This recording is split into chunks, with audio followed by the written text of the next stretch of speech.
Refusing to bid until a property's called on the market has to be the dumbest auction strategy ever.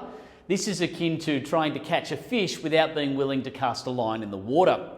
Now, the thing you need to understand is that the people who advocate this strategy, and you only need to do a quick Google search in order to find out who those people are, these are people who make a living selling sales systems and sales training that is anti-auction.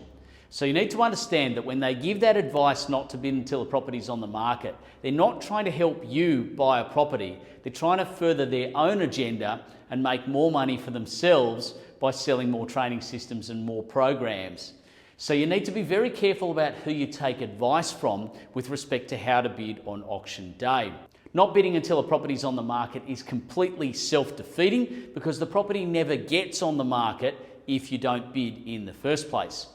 So you can go through an entire auction, not bid, the property doesn't get on the market, it's passed in, and then you're actually no closer to buying the home than you were when the auction process started. Here's a few things to consider.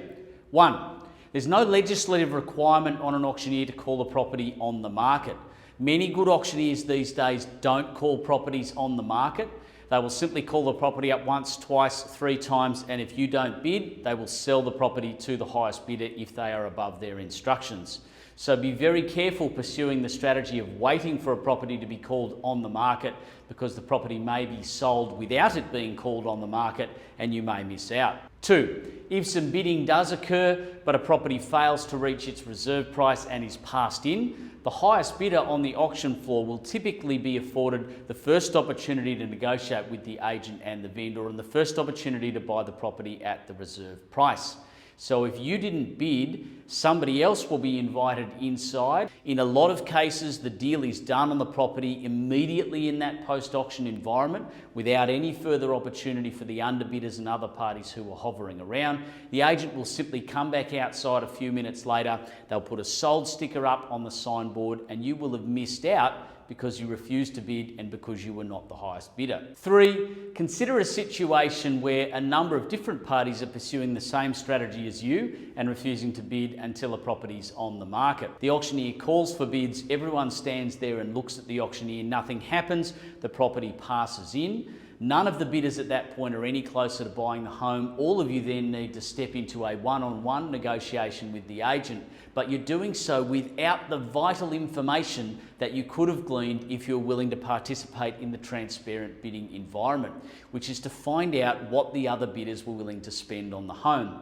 So suddenly, because you refuse to bid and because you refuse to engage in bidding, you're standing there in a negotiation with the agent, but you're doing so completely blind as to what other bidders are willing to spend on the home. And that information is vital to help you understand what you need to do in order to secure the property on auction day.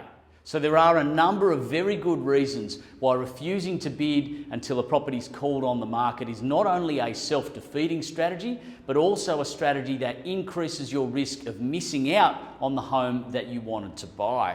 Do yourself a favour, if you want to buy a property on auction day, you absolutely need to bid. Don't sweat whether it's on the market or not. Reserves are elastic, they can change at any time. You just need to bid, make sure that you're the highest bidder, and at the end of the day, that puts you in the best position to own the home. If you want to formulate a proper strategy that's actually going to help you buy a property on auction day, go and watch professional buyers agents and professional buyers advocates who work directly on behalf of buyers, and watch them and what they do at an auction. Nearly always they are the opening bidder, nearly always they bid strongly up to their budget, and nearly always they end up being the buyer.